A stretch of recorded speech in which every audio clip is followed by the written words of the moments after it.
Hi, everybody. We want to welcome you in to Coronavirus Inside the Arizona Numbers. I'm Katie Rammel. Alongside me here, Garrett Archer. He's our data guru, helping us dive into all these numbers so that you can make the best choices for your life. We know where to find the info, and you know where and how to decide how you want to use it within your life. You know your life best.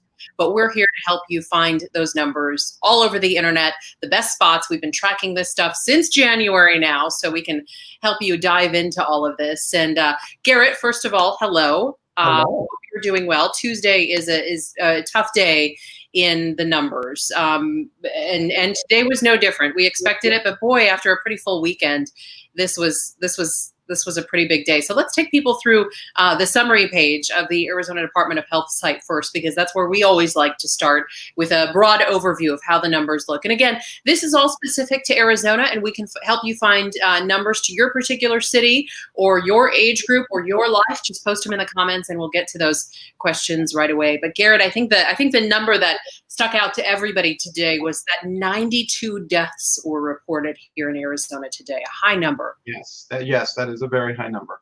So yes, we're going to go through the AZDHS data site. That is where all of this starts. That's where we check every morning at around 8:15.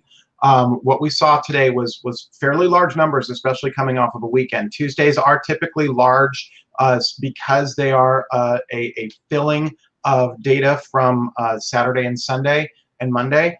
And so what we have today is we have 128,000 tests, or excuse me, cases, and 2,337 deaths. As you can see right here, we have new cases reported today was 4,273, and there's that number 92 that you talked about. Now, some sort of, just to go through really quick before we talk about that, we had 19,488 diagnostic tests, which is a huge number compared to what we've been putting out. So the caveat with these numbers today is that there was a laboratory. We don't know which one. We can presume it was SonoraQuest, but one of the laboratories did not report yesterday. So some of those numbers that were supposed to be in yesterday's report are now in today's numbers, and that's why we have such a high number here, and a fairly high number here. But in a way, this is somewhat encouraging because with 4,273 off of 19,000 tests, that's a pretty good percent positive. We've been maintaining about a 20% positive in these daily numbers for the last 3 days, and that's very good. It's not great. We want to see that number much lower, but where we are right now in this pandemic, where we are in this wave, these are encouraging numbers. Now, this 92 number, the AZDHS did tell us that 23 of these were done with certificate matching, which is the way they take data from the Social Security number, some of the other private information, and then they match it to statewide databases to find out who they may have missed.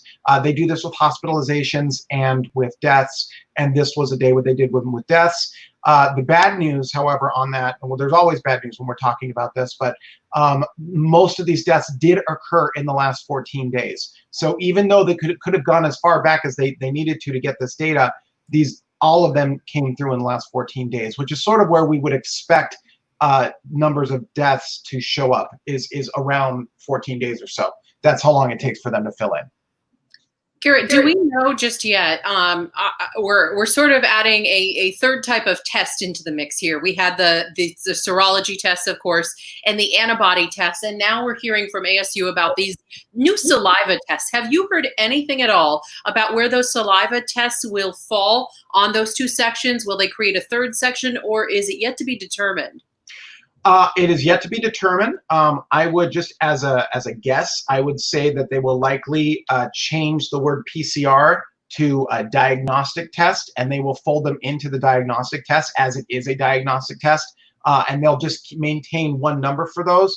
I mean, if unless there's some specific difference in the way that these saliva tests operate, as far as a diagnostic test, there's no reason to distinguish them on a numbers report to the PCR. I mean, if it's detecting COVID cases, it's detecting COVID cases. So it may speed up the case curve, because these saliva tests are supposed to be available. The results are supposed to be available within 24 hours, I believe, or some very short amount of time. Yeah, 24 to 48 hours. And in fact, the people we spoke to got their results within 36. So yeah, it was right in that time frame. Yeah, and these PCR tests are taking what I hear 7 to 10 days, sometimes longer, for these results to come in. So it will speed up the number, but as far as where they would put it, I would just presume they would put it where the PCRs are right now.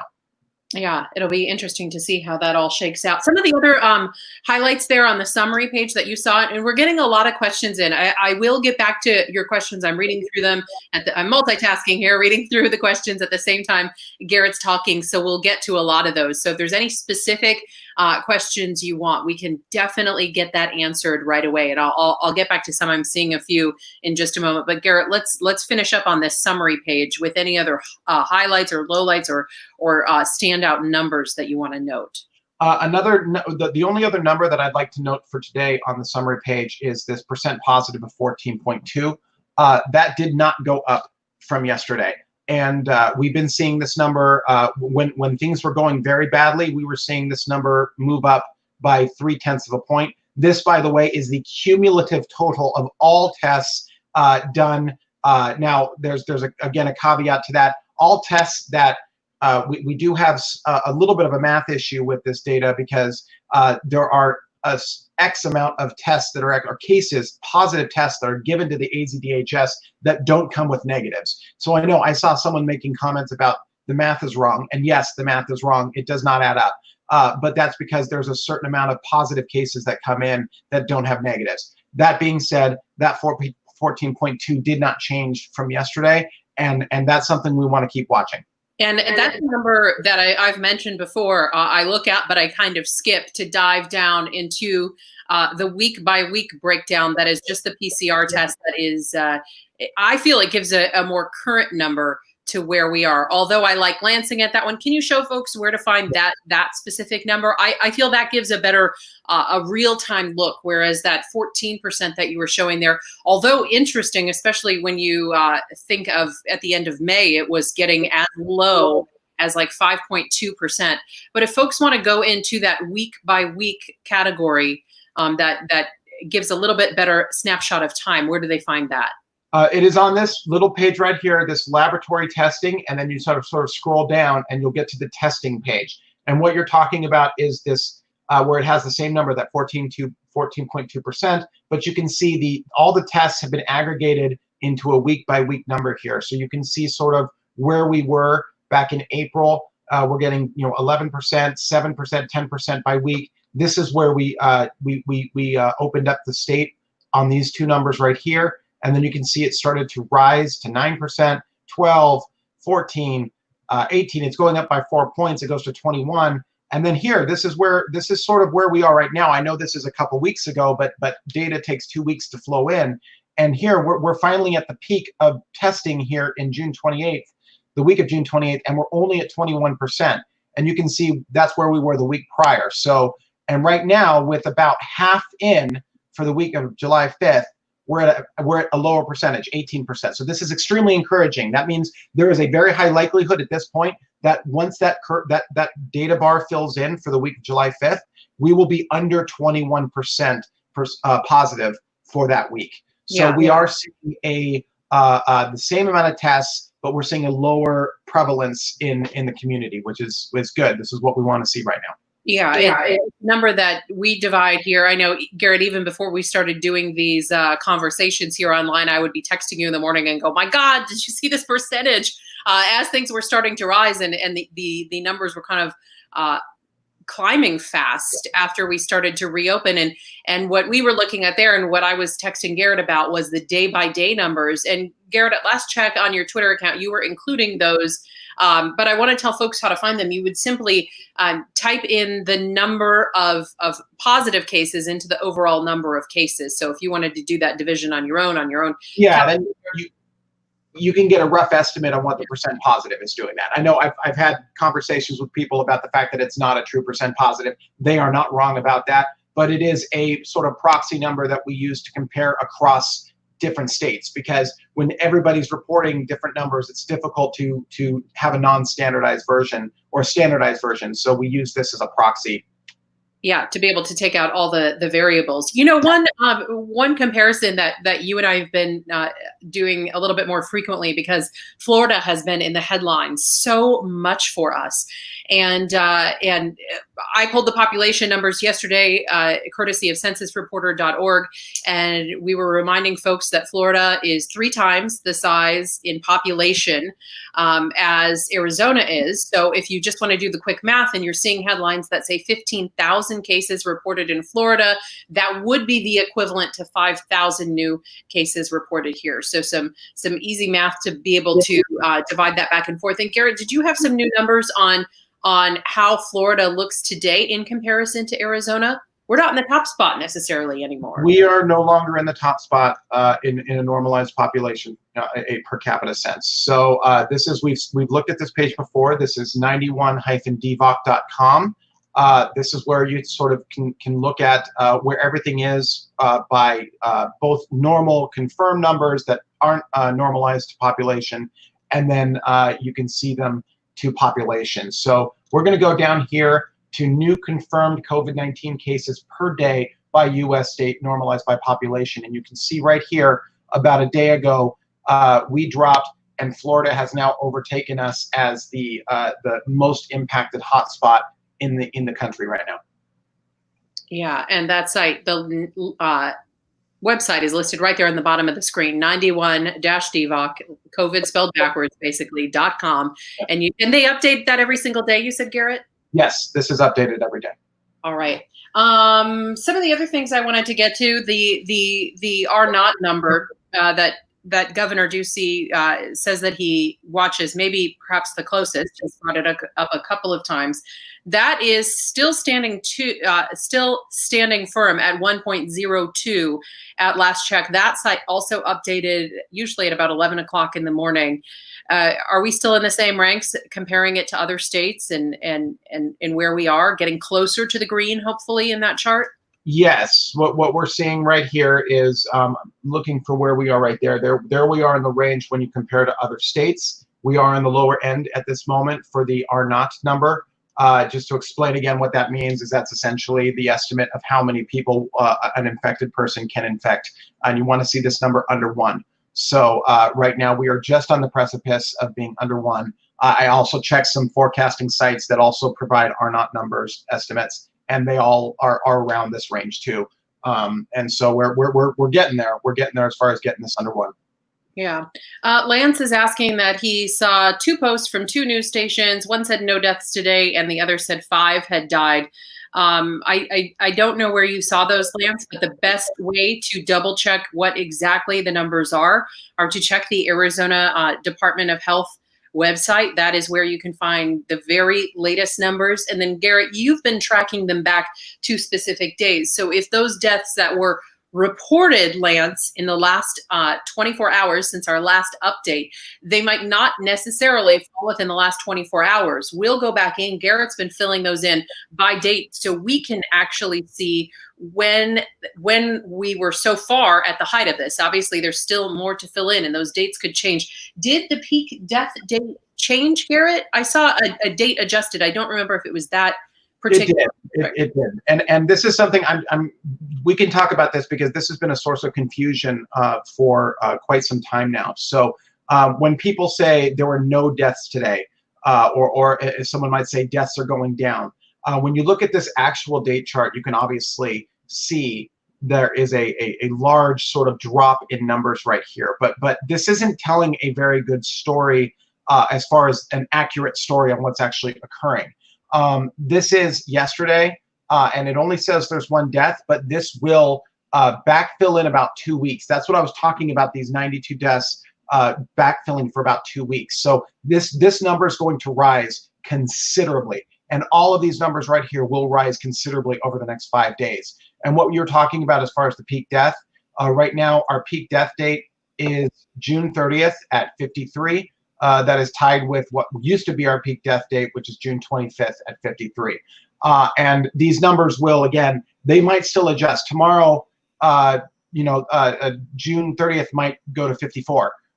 This one could, after 4 or 5 days from now, this one could be 55, 56. We simply don't know at this point what these numbers are going to come out to, but we do know that within 7 days, these numbers are going to change drastically.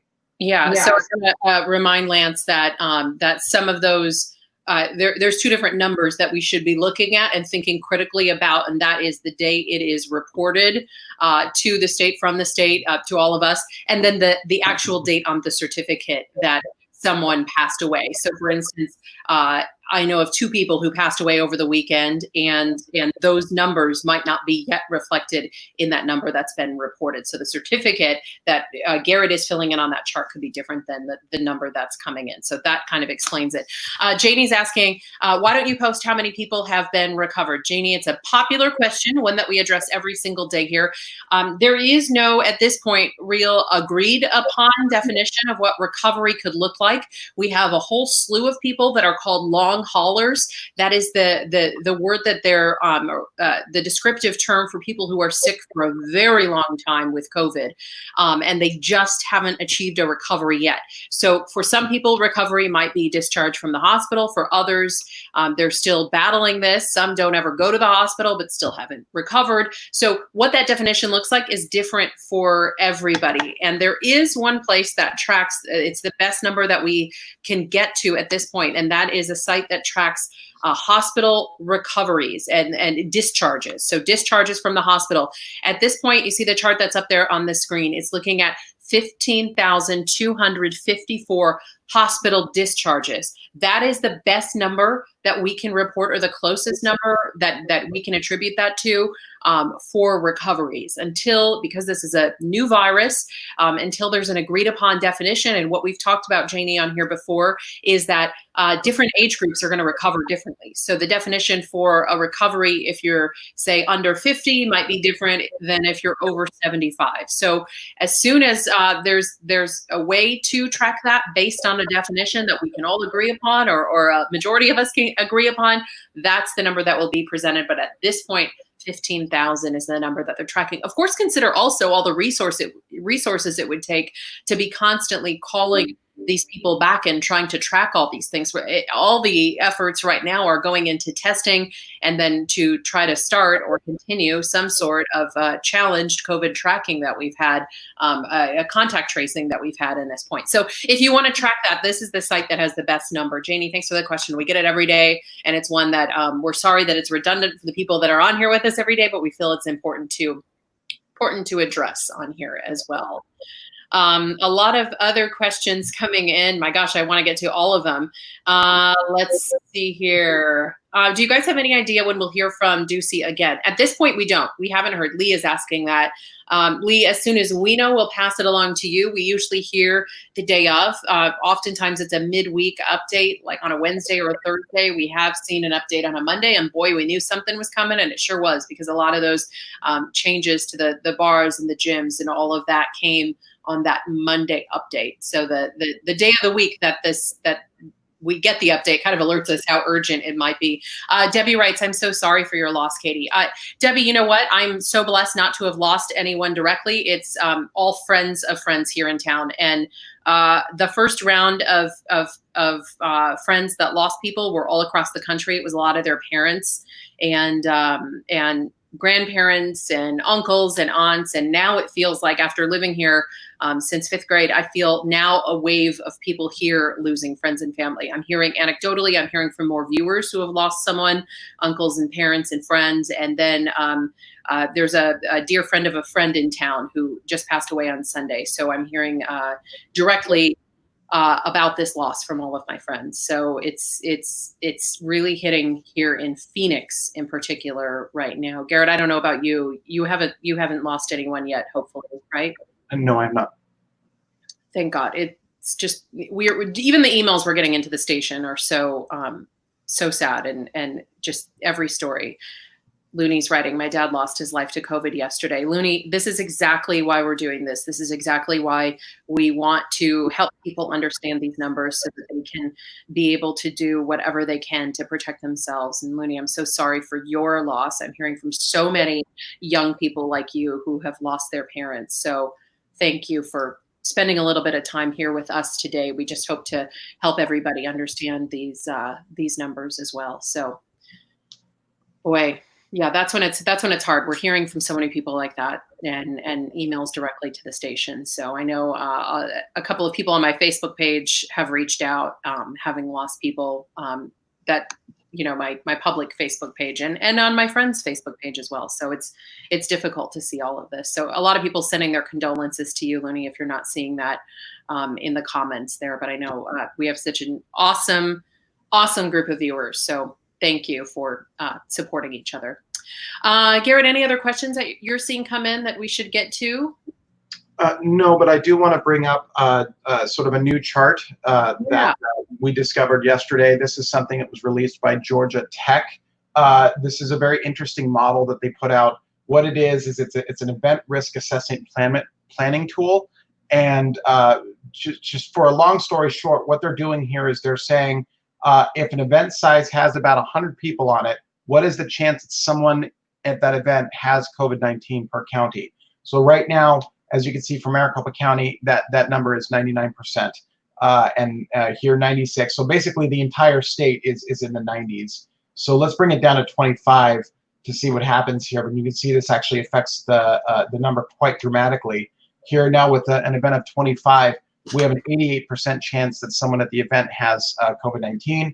And then some of the higher risk counties that have had a higher per capita number, that number is 92%. Now, to explain this a little bit, obviously if people look at the case numbers and say, well, that's not a chance with our case numbers. And I understand that. This is using modeling that estimates the true number of COVID-19 cases, or at least tries to estimate what the population in the county that actually has COVID-19, not just the confirmed case counts. So, there's been modeling that suggests about 1 to 2% of our population in the state currently is active with COVID-19. Garrett, I looked at this site and I slid that toolbar all the way over to the lowest number in Maricopa County, and I was still like, my gosh, we're still really in that. And the other thing I liked about this this map is that you can look at areas where you're from. I'm from South Dakota, so I dove into my birth county as well to try to look at some of those numbers too, to see how things are reflected there. So this is, I say all that to say that this is a really good tool for those of you who are on here who might have to be traveling somewhere else, or you've been invited to an event somewhere else and you just want to see what the risk looks like in that particular area. A really, really helpful tool in this. And that's out of Georgia Tech, you said, Garrett? Yes, it was actually a hackathon project out of Georgia Tech. So what is a hackathon project? That is a student-led project, essentially. So instead of it being like a project from a bunch of professors, this is a project that students put together. And I don't know if it was Georgia Tech students. It may have just been a hackathon sponsored by Georgia Tech, but people are invited from either the college or from other places to get up in teams and produce an application, and this is what is one of the showcase applications from that hackathon. That is very cool. One thing I've noticed in sort of diving into this world of metrics and data is that you all really support each other through this. The things I'm seeing on Twitter are, posting graphs and posting data spreadsheets and different things, and then it seems like people in your community really can ask each other for help, and there's a lot of, the whole group coming together, this community coming together to try to help get the best information out there visually when you're just looking at numbers. Is that how things are? I mean, it seems like a very friendly environment to helping to push this data out. Yeah, I mean, there's definitely, there's a slew of people both on the professional and amateur level that are tracking and charting COVID-19. And so, you get this collection of people that meet on Twitter that are sharing charts and sharing different ways of looking at the data. And since the goal is to get the most accurate representation of the data possible, that is the simplest understanding of the data. So, we sort of go back and forth and figure out, oh, I should do this differently, I should do this differently, and sort of learn from each other and take sort of the best parts of everybody's, where they're specializing. Because, some people are really focusing on hospitalization. Some people are really focusing on deaths. Some people are really focusing on cases or modeling or anything else. And so, but they can visualize something a certain one, say, oh, I really like the way this is visualized. I'm going to reapply this to what I'm focusing on. Yeah, I mean, at the end of the day, it benefits all of us because we're able to better understand the data and the numbers. Brand's asking, what are the numbers in Prescott?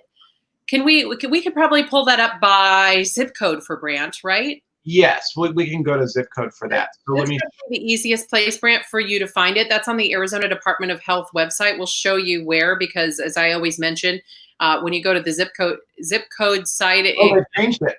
Hey, are they watching us, Garrett? I feel like yeah, they changed it. This is brand new. Okay, so for folks who are joining us on here, every day I kind of complain about this little link that they have on here because it can sort of feel like you might be going to a scam website, and I never want people to not click on something because it looks a little shady. And when you click on that Arizona Department of Health site, you used to click through and go to a separate link that would have the zip codes, and so you entered this other page, and it might look a little scary. So we always wanted to warn folks it's not, and now it's right there on the page, so I don't have to give that warning anymore. So thank you to whoever changed that at the Arizona Department of Health site. All right, show us how Prescott looks. So we're going to go to Prescott here. This is Prescott and Prescott Valley. So we click on the zip code, and we can see, sorry, it's a little harder to see here, but it's 152 cases in Prescott in that zip code. And then Prescott Valley, that community, 223 in that area. Mm-hmm. Great. And Brant, you can look at this every day if you like, or often, because it's updated right there on the Arizona Department of Health site. Sonia writes, are the cases for children increasing? Boy, it's a rough day to ask because we lost someone under 20 years old, again, in this most recent reporting. But as far as the number of cases, we want to be able to show you, Sonia, where you can find that as well. You're right there I think you're on the right page, right, Garrett, under demographics. Yeah, you go to demographics right here, and this takes you to an age breakdown of the cases. And what does it say when you click on that? 14,000? Is that what we are about? About 11% of the cases, 14,000, are from less than 20 years old. What I can tell you is that we're seeing sort of community spread being equal in all of these age groups right now. So they're sort of all increasing at equal clip at this point. Yeah. I think Sonia's asking, I'm seeing some adorable little kids there in Sonia's picture. So Sonia, I think you might be asking to make the best choices for your kids. I know you'd probably like more specific information than under 20. That's the way it breaks out for the state. Some counties do break it out by some numbers that are a little bit lower. I think 18 or 15, right, Garrett? But if you're looking at the state side, it's under 20. Yes, yeah. Only Yavapai County gives us numbers that would suggest that give us anything under 20, a breakout under 20. I think it's 0 to 12 in Yavapai, and then 13 to 17. So they do split up those pediatric categories. But this is my understanding is this is an epidemiological breakout based on risk evaluation of these age categories, and that's why people complain about this and say, well, 20 to 44, that's got 24 years in it, and some of these others have 10. Well, for an epidemiologist, their biggest concern is risk assessment, and 45 and under is deemed less risky, so that they compile those numbers together. Claudia just wrote in a few minutes ago. I wanted to make note of it.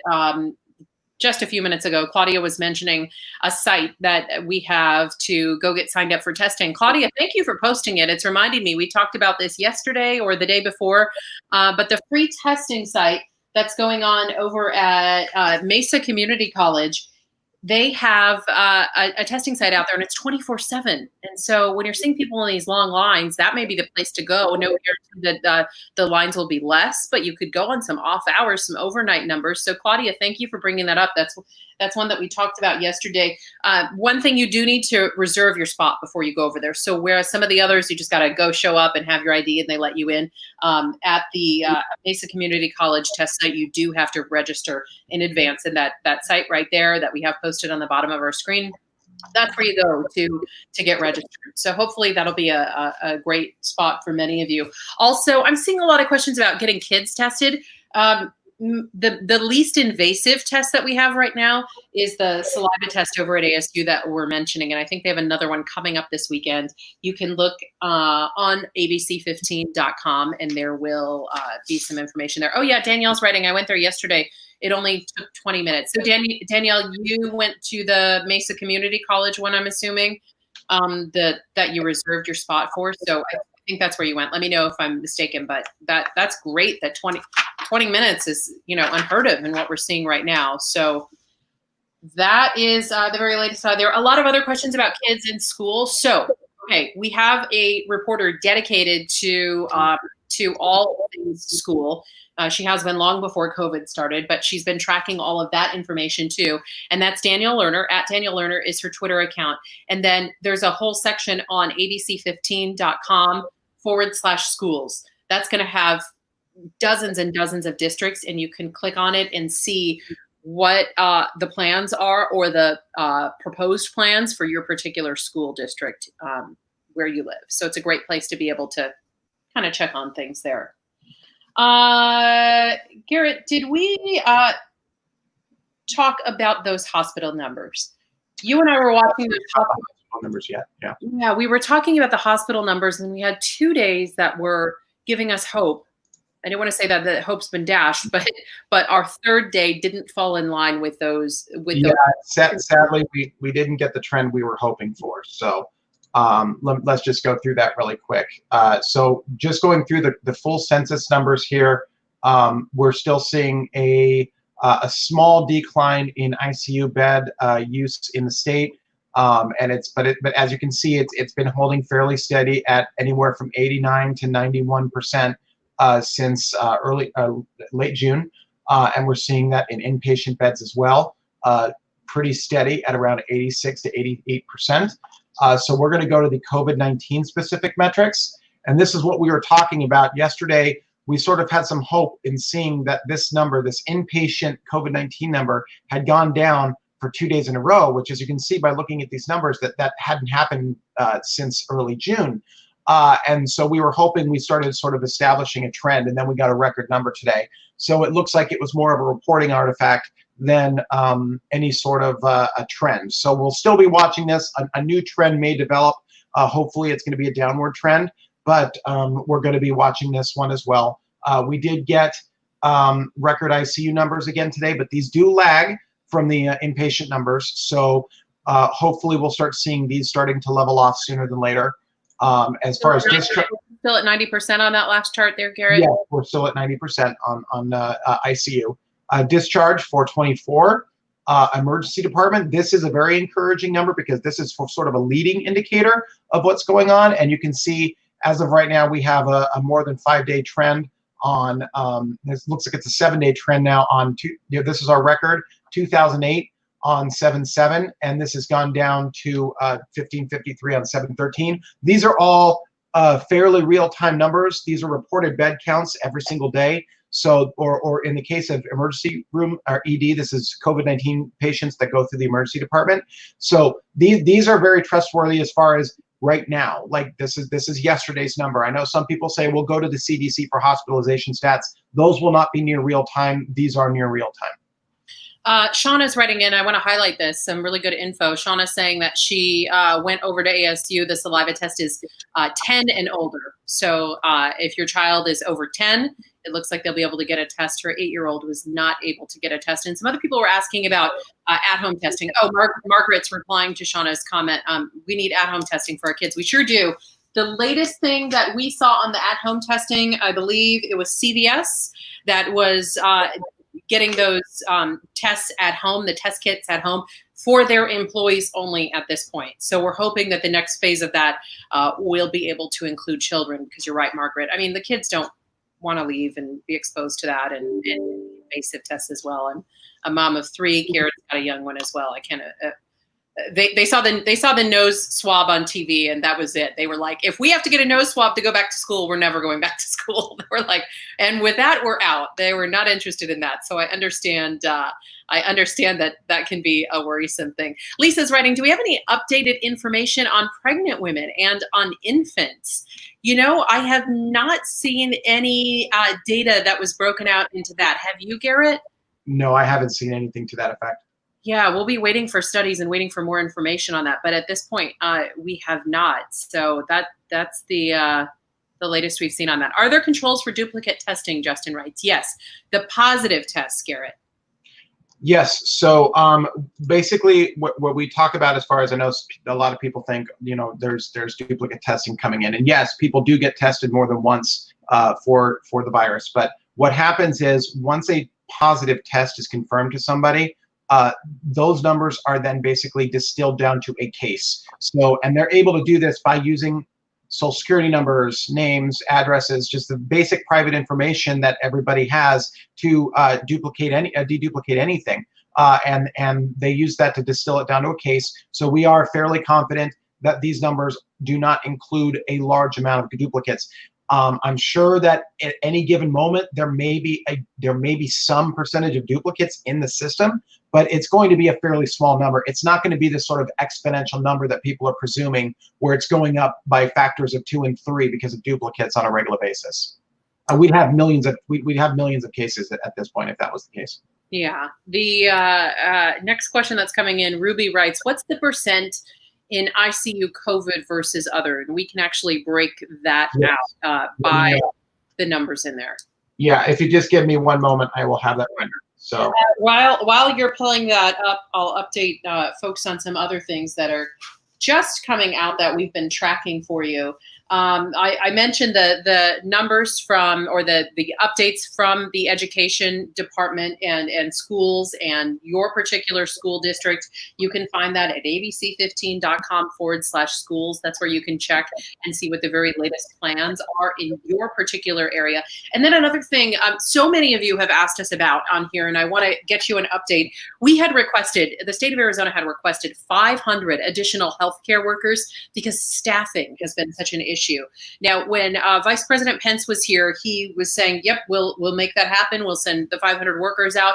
The contract came up, and that contract has not yet been signed. So we checked as of yesterday. It had not been signed. There's some sort of holdup in this. We don't know what it is, but that contract is not signed yet. We did get 150 workers. They are here on a temporary basis to help us out with everything. So 150 workers are here. 500 is more is what we're promised. We will let you know, of course, on ABC 15 as soon as we hear that that contract has officially been signed and that those workers are on their way here to give our local workers some relief. We know they've been working incredibly long, exhausting hours in all of this. All right, back to Ruby's question. Were you able to pull that number up for me? Yes.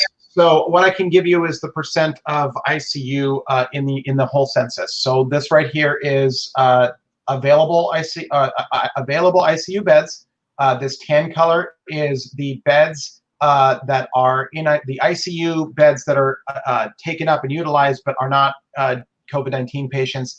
And here, this sort of purplish line is the COVID-19 ICU patients. And you can see right here, we're now at 58%. We crossed the 50% threshold. It looks like about 9 days ago, and here we are now at 58%. So ICU is the one, you know, I've said we started leveling off in some of the hospital assets. We haven't leveled off in ICU yet, but it is a sort of a lagging indicator. So hopefully we're going to start seeing a leveling off of ICU shortly. Lee was asking about St. Luke's. Do we have enough staff to open it? Lee, that was about part of that request that I was just speaking of about those 500 workers. So at this point, it is not open. It is, from what we hear at last, scheduling to be a step-down facility. So people would go to a hospital first, and then those who are moving on to like a rehab type situation could move over there. But again, that contract has not yet been signed. So we've been pushing for answers on specifics on what is in that contract that is the holdup, that is not letting us get there and letting us get the signature that we need. Let's see, we probably have time for a few more questions that are coming in too. Garrett, I didn't know if one popped out to you that you wanted to get answered really quick. Shelly's saying in New York City, we've had people who have it twice. We're starting to hear more stories of that, Shelly, and starting to see a little bit more research on whether the person just simply had it the whole time, or why they might have gotten a negative test in the middle, or how soon those antibodies could leave our bodies and make us have the ability to get sick again. As we've mentioned, this is a novel virus, a new virus. So we're all learning as we go, and we're all adjusting as we go to this. But yeah, those reports are coming in, and it's scary for folks who maybe took an antibody test and then thought they were good to get out there, and they were going to be safe and protected for a while, and now they're learning that time frame might not be as long as well. Thank you for the comment on there. We've been watching other countries and watching New York City and watching everywhere else. We're kind of feeling like we're the last to get hit here, and that we've had time to get ready for this or learn from this. So yeah, it's really, really a disappointing thing to see that people are getting sick again. What other questions were coming in, Garrett? Any that you wanted to quickly answer? We just have a matter of minutes left here. Sure. I did have 2 places I wanted to go over really quick. I wanted to go over the projections. I saw someone complaining about the white screen, so I changed my screen to black for this one to make it a little easier. You are so responsive to all of us. We appreciate it. So this is again a model from an MIT graduate student that is recognized by the CDC as a COVID-19 model. And here we can see where Arizona is. This again, just to give a little more background, this is a machine learning model. So I do appreciate this, the fact that it's a machine learning model. There's less variables to play with. And it has been consistent this entire time. So let's just go through some of these numbers here. It believes that we're going to hit peak death day around the early August, so in about 2 weeks. Here's its R-naught estimate right now, has us at 1.01, so very close to what the other one has us at. It does believe that our total deaths, when you get out to November, we're going to be at about 65-45 in total in November. But when I was talking about that infection estimate, this is what I was talking about. Here you can see it's assuming, it's estimating that anywhere from 1.2 million to 546,000 Arizonans have had COVID-19 during the pandemic period. Mm-hmm. And this model is coming out of MIT, you said? Yes, this is an MIT model. Yeah, this is a fascinating one. So if you all haven't saved this address there in your toolbar, it's just a great one to dive into and kind of look at Arizona. Do they do any overlays for the U.S. or do they do a broad look at the U.S. on this particular site? Oh, right up there at the top. Yeah, they should have. Yes, they do. There it is. So yeah, this will be the U.S.'s version. It believes the R-naught for the entire country is about 1.06. And then here are our numbers. As far as the total infection rate, it thinks 24.3 million people in total have been infected across the country. Yeah. Debbie's asking, can we explain what the R-naught number represents? It's basically, it represents how fast this will spread or could spread among a population. Yes, it's basically the loose translation is it's the number of people on average that an infected person can pass a disease. So this is right now, you want to get that number under 1. And right now we're very close to getting it to at least 1. So, and yes, I saw someone, ASU also has a very nice model as well. Yeah, Carol posting that. Yeah. What do you particularly like about ASU's model? What's your favorite sort of feature on there or methodology?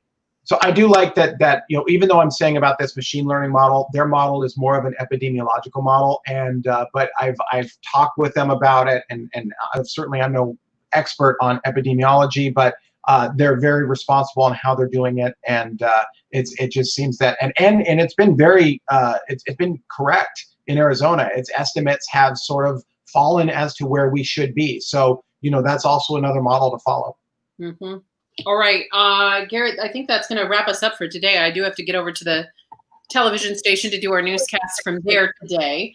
But thank you. I know that we'll be back with folks tomorrow. So if there's a question you have for Garrett or myself, I'm at facebook.com/news from Katie. Oh, Leah's saying thank you. Leah, you're so welcome. We're just trying to help everybody find all the numbers. We know you can make the best choice for your family and your life. And so we'll walk you through it each day. We'll help you find what you're looking for.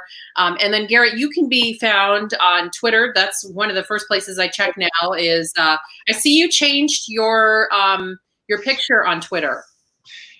Yeah, I finally changed the picture on Twitter. I barely changed this picture, but here, I'll put it up. It's a very rare change. This is big for you. Yeah, this is big. I rarely change my picture, and here I've got my little count guy, and he's got his cape over his mouth now, and then my little Nintendo reference to date myself.